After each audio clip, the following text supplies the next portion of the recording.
lecture, we will be discussing about industrial fermentation. So how basically the basics of fermentation and the different types of bioreactors. So how do we distinguish bioreactors from fermenters? So bioreactor is basically the device or the vessel used to direct the activity of a biological catalyst to achieve your desired chemical transformation. Or that is to say, you want to produce a product. So you use this device to create your product using a biological catalyst. It can be an enzyme or it can be a microorganism. Now, a fermenter, on the other hand, is a subcategory of a bioreactor. In a fermenter, your catalyst is a living cell, meaning to say that in a bioreactor, you can use enzymes.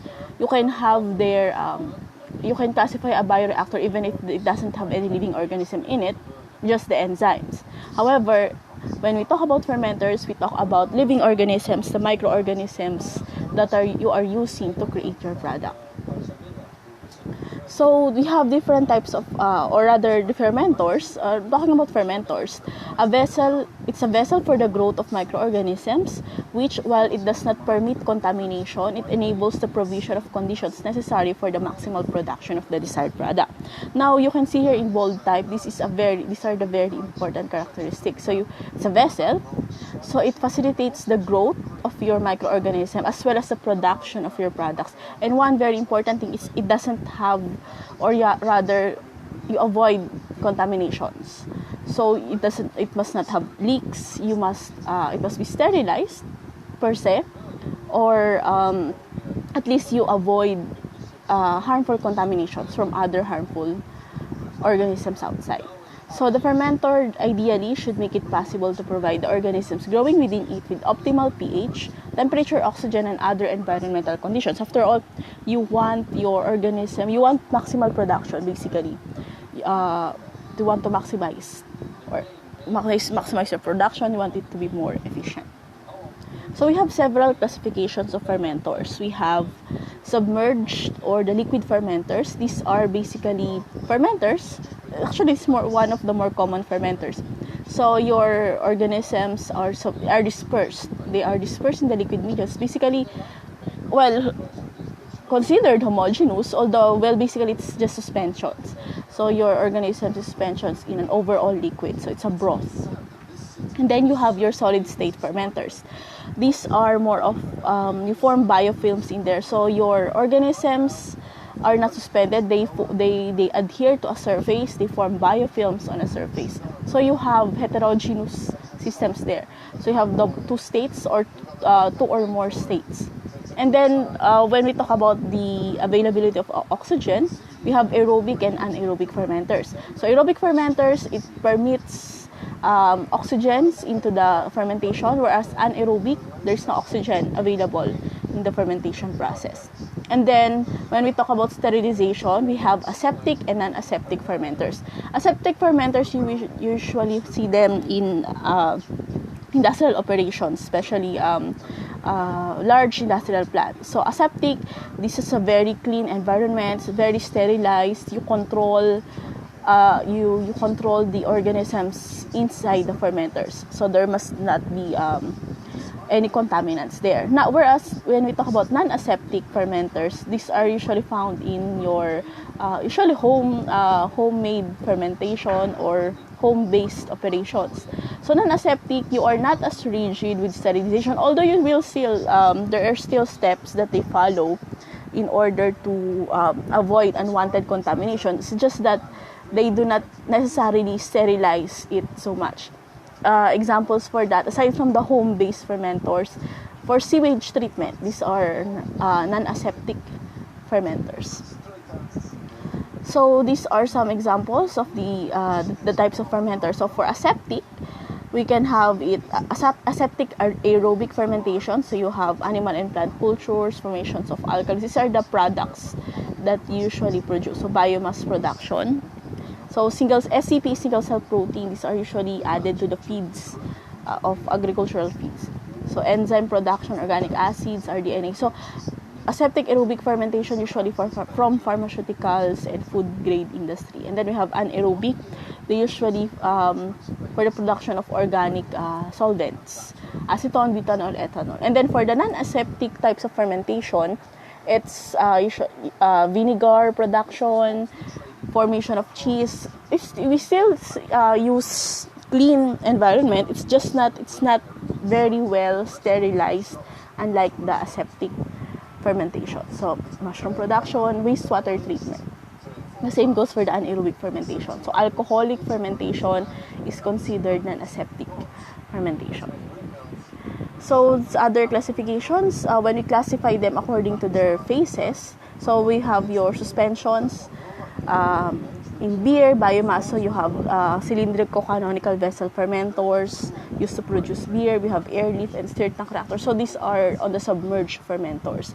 And then we can also produce flocks and aggregates. So you have here a suspension, whereas your organisms grow in clumps. So you have aggregated solid particles suspended, not as well dispersed unlike the individual cell suspension mode. So this can be found in wastewater treatment, citric acid production, and penicillin production.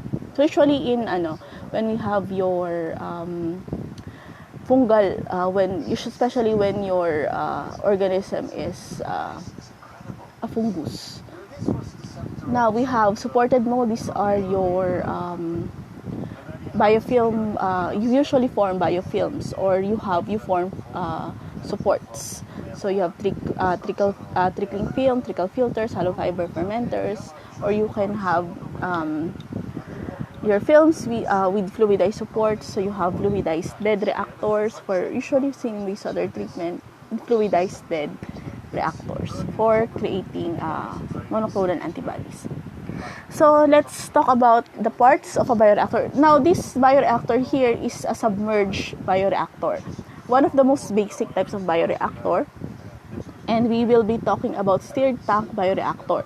So we have different bioreactor configuration, but just as this is the most common that we will find. So these are the general parts of a submerged bioreactor. Depending on the type of reactor or the type of fermentation you have, if you have a heterogeneous type of fermentation, it doesn't necessarily be in this setup. But this is the generalized or common type of bioreactor that you will see.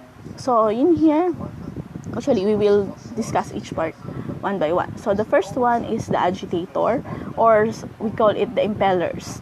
So the impellers for a stirred tank, since this is stirred, so it's the one that actually stirs your broth or your medium. So it facilitates the mixing of the contents of the reactor, which will eventually keeps the cell in the perfect homogeneous condition for better transport of nutrients and oxygen for adequate metabolism of cell of the desired products. Now, your impellers can have different shapes and sizes depending on the needs of the organism, the needs of your fermentation process. So in here you have three paddles, or rather 6 paddles of impellers. So you can have just a pair of paddles at the bottom, but it depends on the fermenter. Sometimes impellers are not used in some types of bioreactors, such as your bubble type reactor, the airlift reactors. Now, aside from the agitator, you have also your baffles. Now, baffles is used to break vortexes. So when you will notice, for example, when you are mixing, say you are beating an egg and you are trying to mix, swishing your mixer in a circular motion, you will see, of course, it forms vortex. So when you have vortexes, you have laminar flows, and you do not want that. You want the flow to be turbulent. Why do you want it to be turbulent? Because turbulent flow are supposed to have better mixing. So the baffles are there to break up the vortexes, to increase the turbulence, and of course, it is used to induce better mixing because it induces turbulence in your medium. The downside in using baffles is that it's one of the most difficult to clean. Aside from the impeller, it's difficult to also clean baffles. So because of course, after the fermentation process, you need to clean it, especially if you are using aseptic fermentation process. Now, you have corners because of the baffles, and the corners are always the the ones that are the hardest to clean. You need to have very, very efficient cleaning strategies there, because sometimes organisms tend to be trapped in the cracks or in the joints of your corners. Okay. So now we have the sparger. So this sparger is usually found in aerobic cultivations.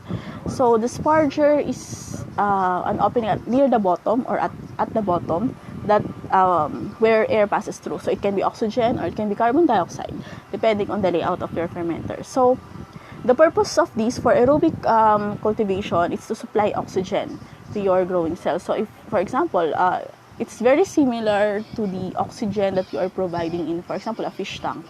You have oxygen, bubbling oxygen there in the filter. So it's basically an opening at the bottom where your air bubbles through. So aside from providing aeration, it also allows or helps in the mixing. Sometimes some modes of bioreactors, they do not have impellers, but rather they rely on spargers to mix the contents of the reactors.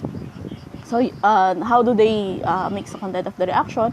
Well, basically, when you introduce air, of course, it produces movement in the fluids. So you have slight mixing, although not as efficient as your impellers. Now, aside from that, you have the cooling jacket or the jacket. So it provides temperature control. So it's an annual. It's usually, for example, your fermenter. It's usually a hollow annular area. So that means there is a gap between the inside wall and the outside wall of your reactor or your fermenter where air can pass through, or not air, usually cooling water. So just like a condenser, if you know the layout of a condenser, you have a hollow, the inside tube and then the outside. So there's a gap between the inside walls and the outside. So your jacket is the one that controls the temperature of the fermenter. So there are different modes on how a jacket or a heating coil or even a cooling tube is designed, but the usual is a cooling jacket. So aside from that, so what are the things that I have not yet added? So you have here your exhaust air filter. So there's especially if you have an inlet, there you have an exhaust filter. Otherwise, pressure will accumulate in your bioreactor and it might have leaks, or it might even explode. So that is for the parts of bioreactor. So in the next video, we will be discussing about bioreactor configurations.